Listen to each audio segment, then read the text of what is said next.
Good morning everyone. Kaya gising ko lang. Galing pala ko kagabi ng ng sayawan.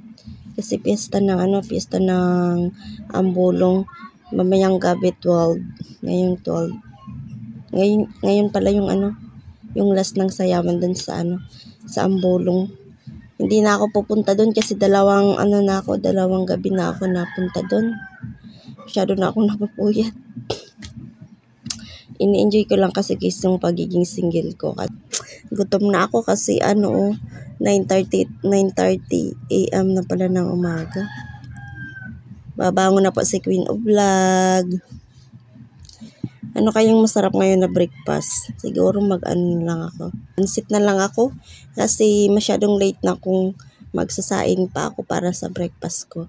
Bibili na lang ako dyan sa labas ng pansit tapos coffee. Diet muna ako. Mataba pa naman ako konti.